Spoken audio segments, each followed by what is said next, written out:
I went to Hebrew school up until the time I was bar mitzvahed, or up until the time I became a bar mitzvah is the proper way to say that. Bar mitzvah means the son of the covenant. And when you're 13, your parents rejoice because they're no longer responsible for you spiritually. So they have a ceremony and they spend a lot of money. It's almost like a wedding in terms of the expense that a lot of Jewish parents go to. And you study for that. I studied for it for a year.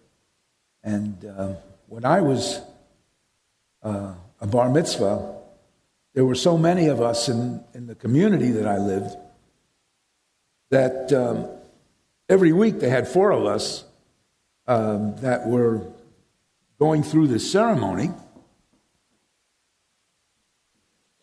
till they came to me. I had the unfortunate experience of having to have my ceremony the same day as the president's son, the son of the president of the synagogue. So they couldn't have 4 people, they only had to have 2.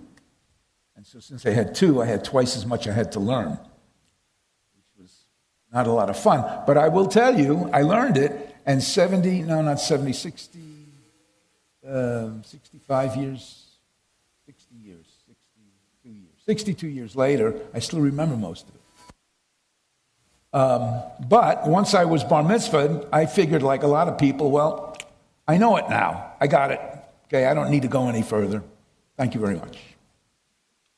I did the same thing in college. I think a lot of people do that. They reach a point and they say, okay, I got enough knowledge here. I don't need to learn anymore. So they stop learning. And the next time I was in a synagogue was for an art auction. Happened to be in Sioux City. So that's by way of background. I'll also have some other things to tell you as we go along. And at the end of this, Reed's going to raise his hand and he's going to tell me to shut up. And if I shut up before he raises his hand, then maybe we'll have some questions and I'll be happy to answer anything. So let's see. So I get married. And I marry this wonderful woman who, in her devotion to the Messiah, gets me acquainted with who he is, makes me curious. And so, although in the beginning I would drop her off and pick her up from church, sometimes I'd go with her, especially if we had a fight. If you have a fight with your spouse, the best thing you can do is go to church with them. Let me tell you. At any rate, when we got married, she was a practicing Catholic, and I was a practicing agnostic. And we agreed to raise the kids Catholic, and that was okay. I didn't really care very much. And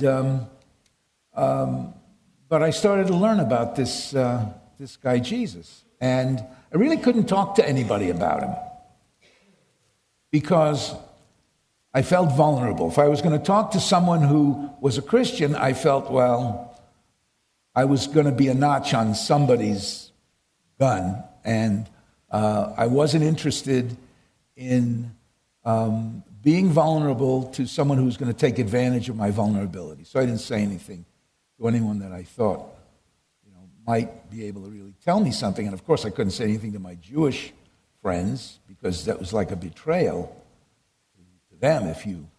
Because if you're Jewish, believing in Yeshua, this is the Jewish name for Jesus, then you're worshiping another god.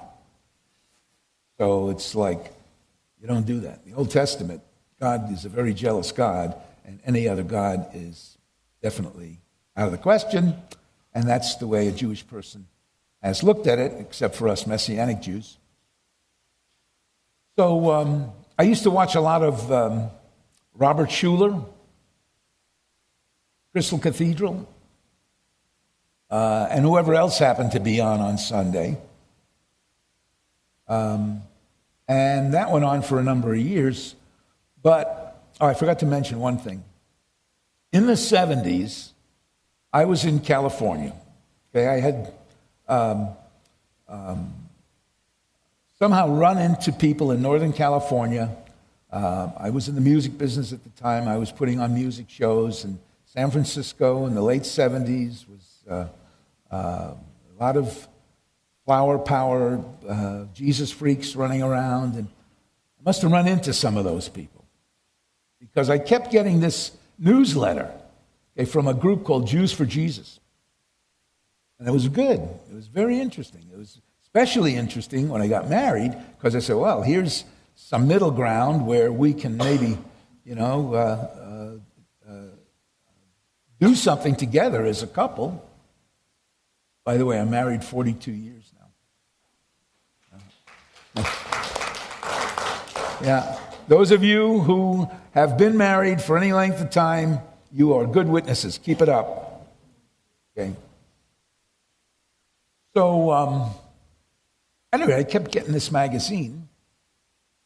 And then wound up moving. Let me see. I got married in 75, lived in, met my wife in Sioux City, got married. By the time we had,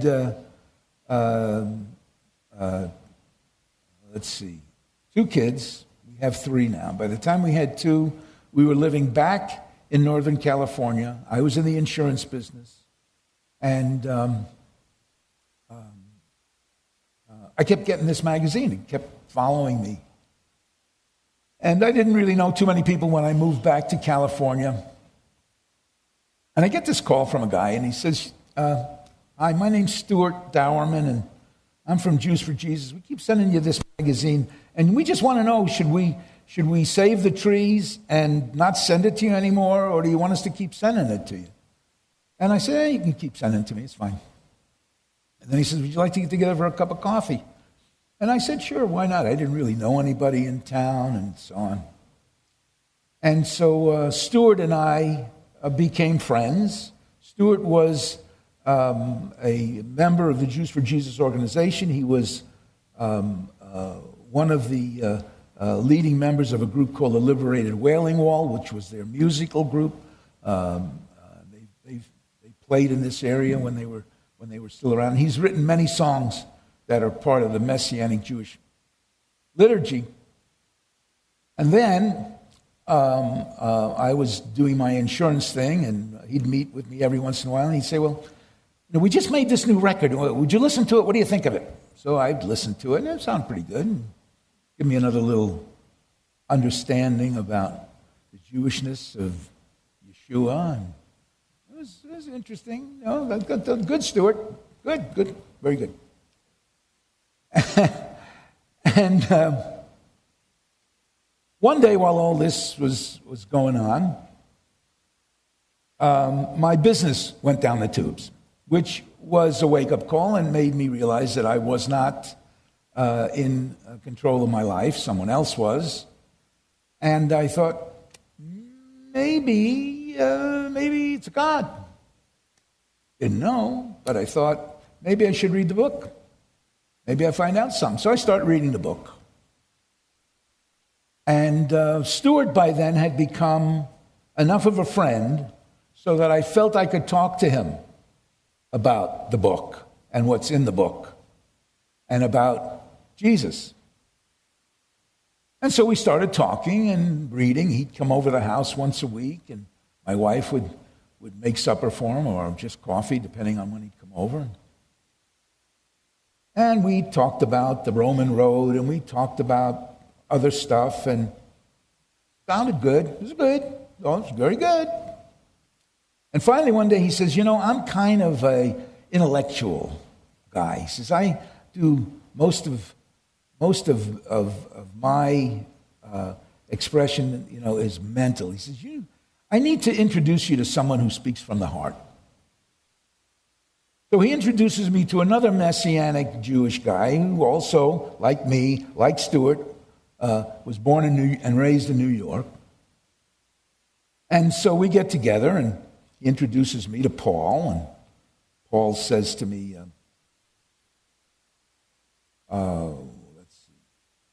first he says to me, well, if you don't believe in Jesus, and then you find out later on that he is real, as opposed to believing in him and finding out that he's not real, which you think would be better? And I said, well, that's interesting. I might go that way, cover my bets. So time goes on, and I'm doing my insurance thing, and I'm recruiting people for my insurance thing. And one day, Paul, who is an out-of-work art teacher, calls me on the phone. He says, I'd like to interview with you for that insurance position. I said, oh, great. Okay.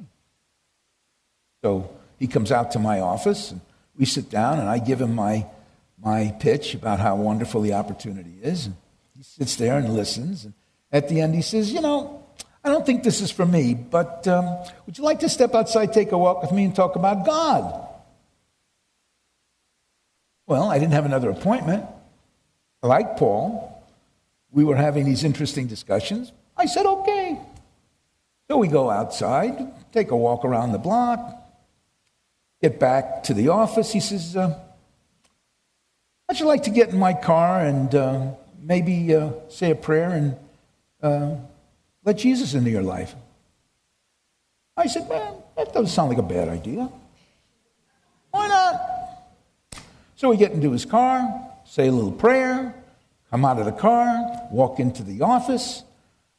I don't know, it feels different. It feels a little bit different. Like these things that had been bothering me, not a lot of things, but some things had been bothering me, things that I didn't like about myself, things that I was uncomfortable about, that I probably shouldn't have done. It's like I still had done them, but now I didn't feel so bad about them. I felt that, well, maybe I made a good deal here. So the next thing that happened was Paul must have told a bunch of people, and I got a couple calls from people that were all excited. They'd been praying for me. And then somebody invites me to a service. And it's at the Messianic congregation in San Francisco, which was started by Jews for Jesus, primarily for its own staff. And so that's where I really understood that it was okay to be Jewish and believe in Jesus. And of course, then I started to learn about the Jewishness of Jesus, and I became a volunteer for Jews for Jesus. And that was in the late 80s, actually. I think it was 88 or 89. Reed knows better than I do. He mentioned it. And every year, Jews for Jesus has what they call an ingathering. And people of like mind get together for 4 days, hang out, pray, worship together, have various seminars, and generally a wonderful period of fellowship. And I'm also, at that same time, I am doing my exercise thing. Every morning I go out and I go for a walk. And before this happened, 1 week before this, actually no, it's about 3-4 weeks before this ingathering occurs, Stuart and I are walking somewhere, and he says, "You ever think about baptism?" I said, baptism. I said, "No, I don't think so." He said, "Well, baptism is a very Jewish thing." I said, "Really?" He says, "Yeah." He says, John the Baptist, or John the Immerser, was immersing people in the Jordan River, and what he was doing was performing what in Hebrew is called a tevilah, And today, Orthodox Jewish people have what's called a mikvah, which is a ritual bath. And the temple in Jerusalem had a mikvah. And people used to go, before they went to the temple, they went into this pool that was a declining step affair, and then they'd walk in and then they'd walk out. And so they were ritually immersed. And so that's what a baptism is. I said, oh, well, I guess it's okay. And when do you want to do that? He said, well, we could schedule that in about 3 weeks or so. I said, oh, okay. All right, yeah, why not? Because I said to myself, if you're going to do this, it's kind of like when you get engaged. You don't kind of hide that. You tell people, right? So I said, okay. If I've already made this commitment, then why wouldn't I want to tell other people? Well, I will tell you that there is a cost to telling people. There are people I told here in Sioux City that were friends of mine that are no longer friends of mine because of that.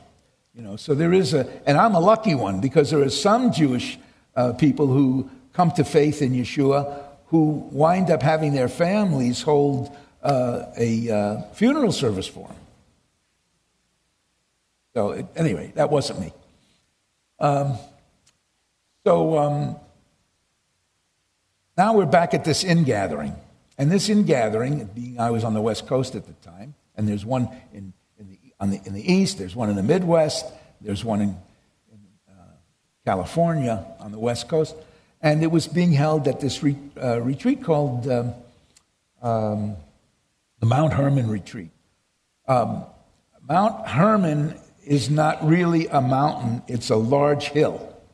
But on top of this hill is this huge cross. It stands about 12 feet high, and it's about 9 feet across. And you can see it from anywhere in the general area. And as I was saying, that I did a lot of walking, and usually when we were there at this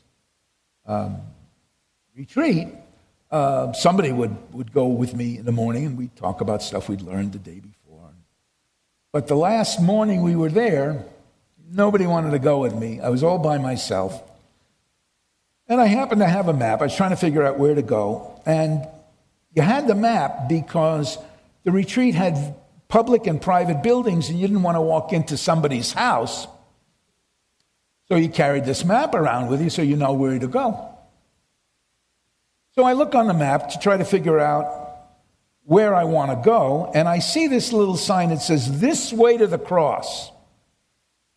And it has a couple of dots. It doesn't have a trail, it just has a couple of dots. Well, it's pretty obvious. This cross is on the top of this hill, okay? It's easy to get there. You just go up the hill. I don't care where you start from if you're at the bottom of the hill. If you go up the hill, that's where you're going to wind up. So I figure, okay, well, then that's where I'll go. I'll go walk up to the cross and touch the cross, come back, turn around. That'll be my exercise for the day. So I start walking, and there's a trail, and I start walking up this trail, and I'm seeing me and a whole bunch of other people walking up to the cross, and there are these other trails that are coming, that are merging into this trail, and I see all of these different people, different points of view and different perspectives and different experiences, but all coming together in their search for and climb towards this cross. Very meaningful to me. At any rate, it's also very perspiring to me because I'm walking up this hill, and that's what you do when you exert yourself, and that's the whole point of exercise, right? So I'm walking up this hill, and in November, which is when this occurred, in the mountains, the Santa Cruz Mountains, it gets very foggy in the morning. And so I'm walking up the hill. I've got this mist in my hair. I finally get to the top of the hill, and I see maybe another 50 feet away in the glade, I see the cross, and I'm almost there, and I can turn around and come down. Coming down is easier than going up, so I'm looking forward to that I walked to the cross, I touched the cross, and all of a sudden I see Jesus on the cross.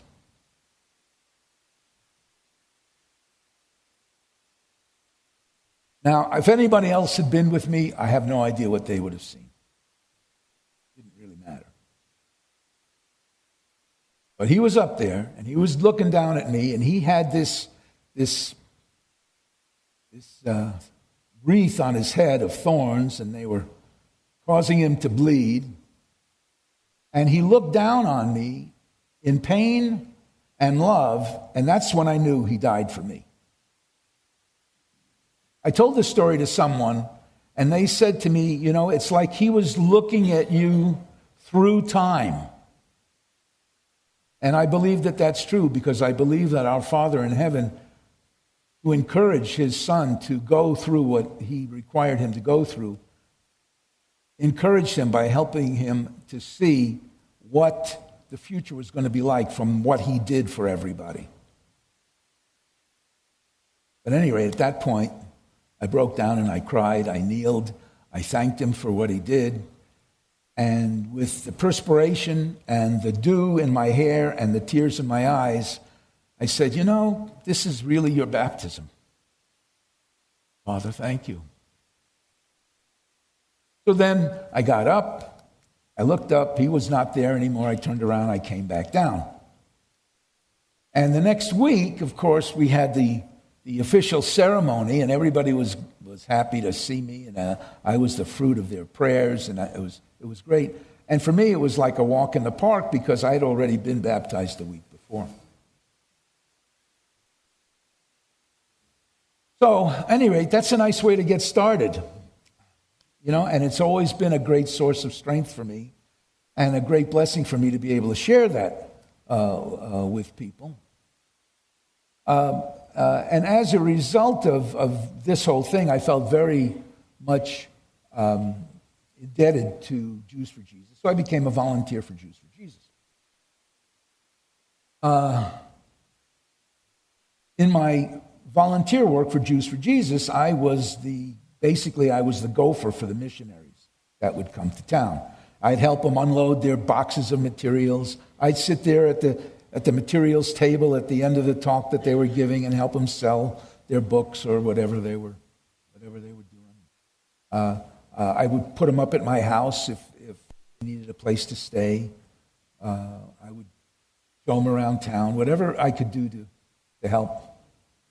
And one day I was volunteering at a Christ in the Passover presentation. If you haven't seen one, you ought to.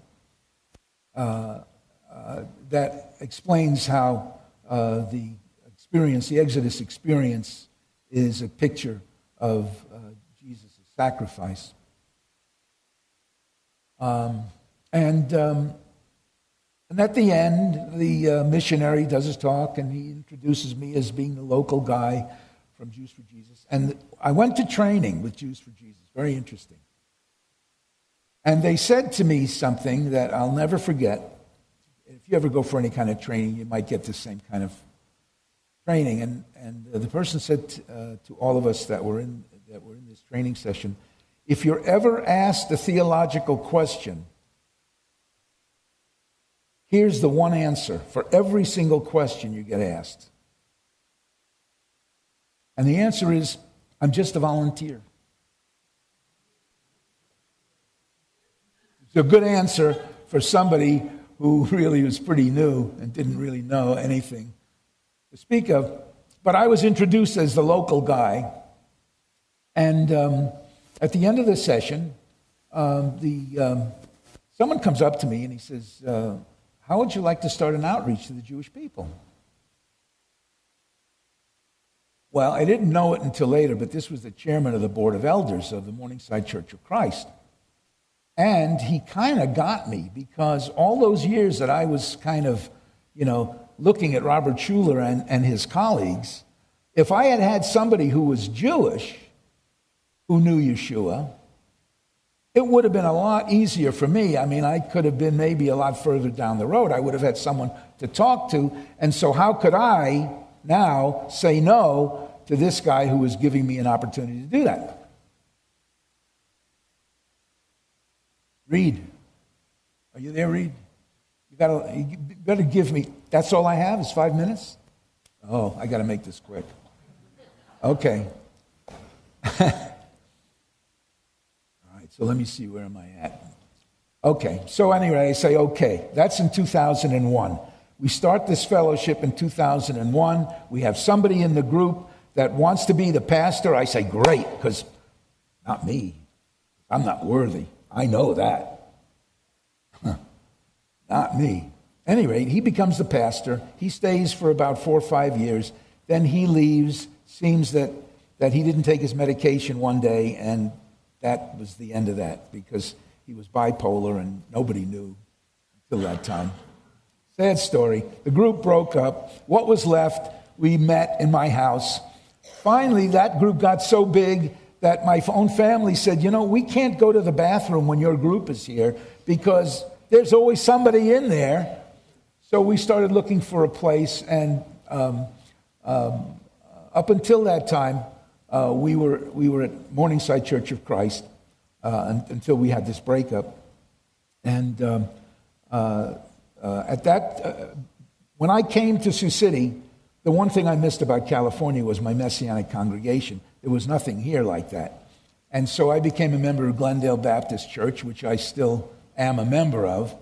And so one day, about 5, 6 years ago, I went to them and I said, we'd like to know if we could meet, and would we be able to meet with you folks on Friday night, unless you're using the place? And they said no, and they've been wonderful. They've never charged us a thing. We tithe to them, but it's nothing compared to the value that they give us and the support that they give us. It's really wonderful. You come into that church, you'll see the American flag and the flag of Israel right next to it. So let me see now. Where am I going with this? Oh yeah. So finally, he leaves, and I say, we got to find somebody to do this. We got to find somebody to do this. Somebody's got to do this. And finally, I said to myself, if I don't do it, how can I expect anybody else to do this? And so I said, okay, I will do this. I will take on this responsibility. And meanwhile, I've been getting this magazine. It's called Petah Tikva, which in Hebrew means the door of hope. And it's a Messianic magazine written by a Messianic rabbi in Rochester, New York. And I'm reading the book the next day, the magazine, and in the letters to the editor is a letter from somebody that says, I've just taken on the responsibility for leadership of a Messianic congregation. How do I equip myself? Really? To try to make this a shorter story, the editor lists 5 places to go. I contact all of them. Only one of them calls me back. He's a guy from Brazil. And he's been my rabbi ever since, and we expect that he's going to come to the United States. We hope this year to head up a ministry that was created by the Assemblies of God, a national denomination, to teach Messianic Judaism to AG pastors. And just to bring you up to date, I became ordained as a Messianic rabbi and pastor in 2010, Reed? I think it was 2010. Thank you. And I'm also now the international counselor for Petah Tikva International Yeshiva, which is a Jewish university. And I'm a vice president of the Metro Jewish Resources, which is the ministry that was set up by the Assemblies of God. And the last thing I'll tell you, because we're getting close to the end, is from the time I started to work after I got out of college, I envied the guy who was born knowing that he wanted to be a brain surgeon, grows up, goes to college, becomes a brain surgeon, and lives happily ever after. I never knew what I wanted to be.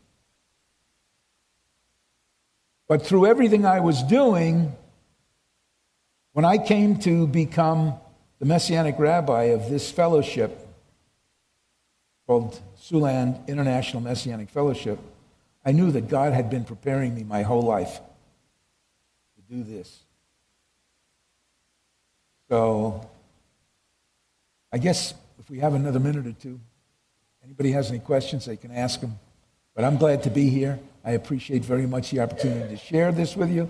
I hope it's been a blessing to you, and I hope you come and visit us on Friday night because I'm there usually. I'll have more to say if you want to come. Yes? We meet in Glendale Baptist Church, which is at 1600 Glendale Boulevard. Friday at 7 o'clock. Anyone else? Anything else?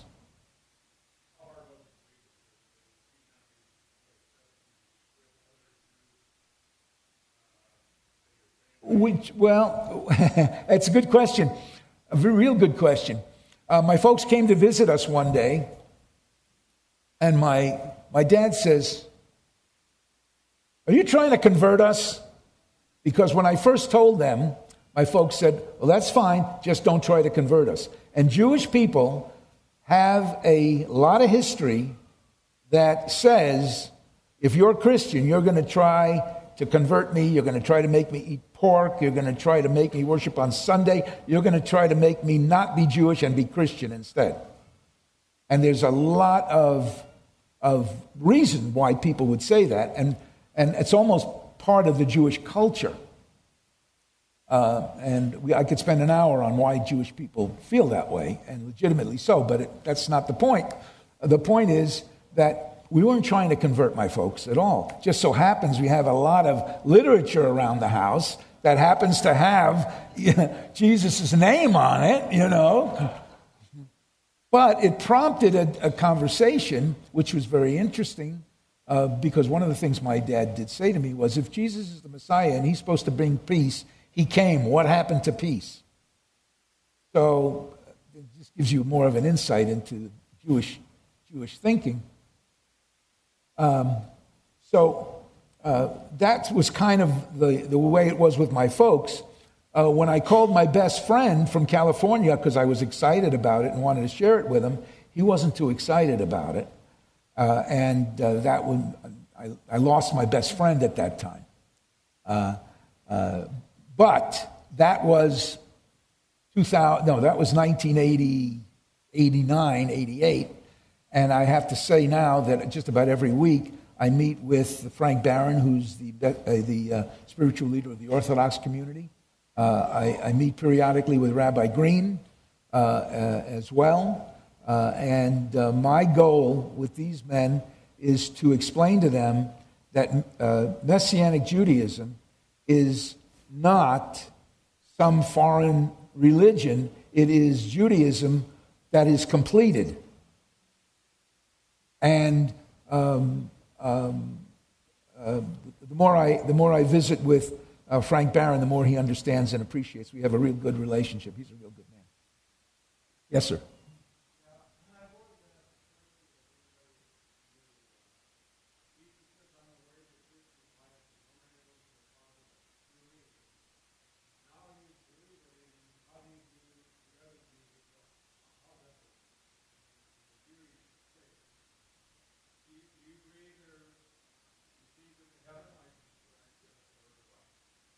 Do I believe the Jewish people who don't know Jesus? I don't know. That's between them and God. Okay? But I do know this, that if it wasn't for Yeshua, then I wouldn't know not only him, but I wouldn't know the Father. My folks were agnostic, but my folks were wonderful parents. And because I was blessed with wonderful parents, especially in this case my father, I had a better idea of who our Father in heaven is. And when Jesus said that we don't come to the Father except through him, I get that because that's how I came to know the Father, through the example that his Son gave us. Does that help? Okay. Thank you very much for letting me come this morning. I appreciate it.